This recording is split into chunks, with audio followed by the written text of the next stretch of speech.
नमस्कार, मी Deepti Gharde. Mission Maharashtra news मध्ये आपले स्वागत आहे. आझाद समाज पार्टी काशीरामचे कार्यकर्ते निलेश राऊत हे कुठल्याही पदावर नसताना देखील आझाद समाज पार्टी काशीराम सोबत एकनिष्ठेने राहून जनतेशी नियमित संवाद ठेवत जनहिताची कामे मार्गी लावली. त्यांच्या सकारात्मक प्रतिमेमुळे निवडणूक प्रचारात प्रभागाच्या सर्व भागातून आणि स्तरांतून आझाद समाज पार्टी काशीराम चे ड प्रवर्गातील उमेदवार निलेश राऊत यांना पाठिंबा मिळत असल्याचे दिसून येत आहे. आज गुरुवारी मतदार संपर्क यात्रेदरम्यान आझाद समाज पार्टी काशीराम च्या उमेदवारांनी पक्षनेते, कार्यकर्ते व समर्थकांसह स्थानिक इंदोरा चौक, मॉडेल टाउन या परिसरातील विविध भागांमध्ये घरोघरी जाऊन मतदारांशी संवाद साधला. मतदारांनी त्यांचे स्वागत केले. भाई चंद्रशेखर तुम आगे बढ़ो, हम तुम्हारे साथ. भाई चंद्रशेखर तुम आगे बढ़ो, हम तुम्हारे साथ है. काय नाव आहे भाऊ? माझं नाव जय सगळ्यांना क्रांतिकारी जय. माझं नाव निलेश प्रभाकर राऊत आहे. मी प्रभाग क्रमांक 7 चा अधिकृत उमेदवार आहे. आझाद समाज पार्टीकडनं मी इथे 2026 चुनाव लढतोय नागपूर महानगरपालिका. कुठल्या प्रभागातून कुठल्या जागेकरिता आपण निवडणूक रिंगणात उभे आहात? माझा प्रभाग क्रमांक 7 आहे आणि त्याच्यामध्ये ड हा एक खुला वर्ग आहे. मी तिथनं आझाद समाज पार्टी आणि माझा चुनाव चिन्ह लॅपटॉप आहे. मी या चुनाव चिन्हावरती इथे उभा आहे. आपण केव्हापासून सामाजिक व राजकीय क्षेत्रात प्रवेश केला आहे? गेल्या 10 वर्षापासून मी सामाजिक क्षेत्रामध्ये आहे. सार्वजनिक काम करतोय, जनतेसाठी काम करतोय आणि बरेचसे चळवळीमध्ये पण मी होतो. पण या निवडणुकीमध्ये मला असं वाटतं की नाही, आपल्या नगरात खूप सारे काम झाले नाही, म्हणून त्यांना पुढाकार घेण्यासाठी मी या इलेक्शनमध्ये उभा आहे. या क्षेत्रात असताना आपण कोणकोणती पदे भूषवलेली आहेत?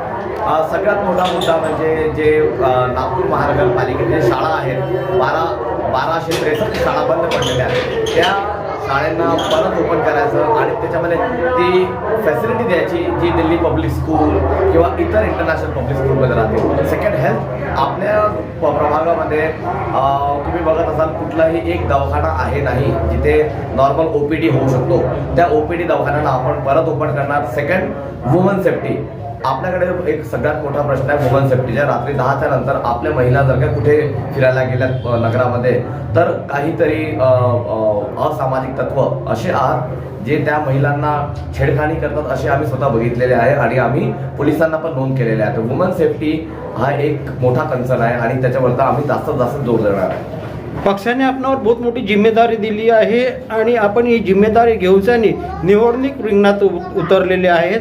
तर जनतेसमोर कोणते प्रश्न घेऊन आपण निवडणूक रिंगणात सामोर जाणार आहात? बघा, जनतेचा हा प्रश्न आहे, हे जनतेला सॉल्व्ह करायला लागेल. जनता ते कोणाला निवडणूक करून महानगरपालिकेत पाठवेल. त्यांना शिक्षित मुलगा हवा आहे की त्यांना आतापर्यंत चळवळीमध्ये जे अशिक्षित लोक किंवा शिक्षित लोकही असतील पण त्यांनी चळवळ किंवा नगराला विकास केलेला नाही आहे. तुम्ही आजही मॉडेल टाउन किंवा मॉडेल टाउनच्या समोरचा जो परिसर आहे, इंदोरा पाणी टाकी, तिथे फायर ब्रिगेडची गाडी जाऊ शकत नाही, ॲम्ब्युलन्स जाऊ शकत नाही, स्कूलची बसेस जाऊ शकत नाही. तर मग तुमचं काय द्यायचं आहे? आमचे मुलं शिकू शकत नाही का?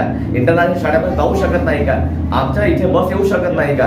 पण जर का मला ह्या जनतेने निवडून पाठवलं, जर का मला ह्या पक्षाने तिकीट दिलं, त्या पक्षाचा फक्त एकच हे आहे की निलेश राऊत जर का महानगरपालिकेत गेला तर जास्तीत जास्त ह्या नगराचा विकास होणार आहे. पक्षात असताना आपण आतापर्यंत समाजात कोणकोणती विकासात्मक कामं केली आहात?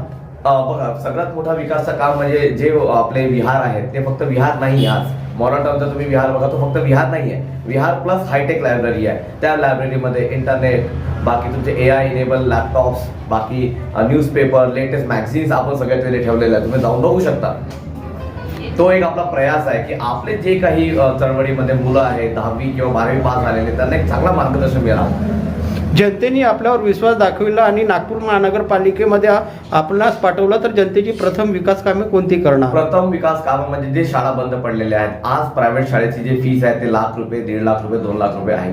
आपण जर का तीच महानगरपालिकेची शाळा प्रभाग क्रमांक 7 मध्ये सुरू केली तर ती जी ₹1 लाख, ₹2 लाखची फीस आहे ना, ती ₹1,100, ₹1,200 पर्यंत येणार आहे.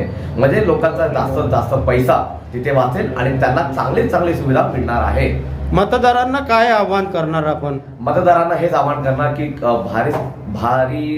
भारी प्रसाद द्या, घराच्या बाहेर पडा, जास्तीत जास्त मतदान करा. त्यालाच मतदान करा जो तुमच्यासाठी नगरामध्ये कामं करेल. ज्यांच्याकडे नेक्स्ट 5 इयर्सचा रोडमॅप तयार आहे त्यालाच तुम्ही निवडून आणा. कारण की ही निवडणूक कुठल्याही पक्षाची नसते. ही निवडणूक एका व्यक्ती पाहून आणि तो व्यक्ती काय करणार आहे 5 वर्षामध्ये त्याच्यावरती ही निवडणूक लढण्यात येते. तर सगळ्यांना मी हे आवाहन करेल की येणाऱ्या 15 तारखेला जास्तीत जास्त संख्येमध्ये तुम्ही आपला मतदान करा.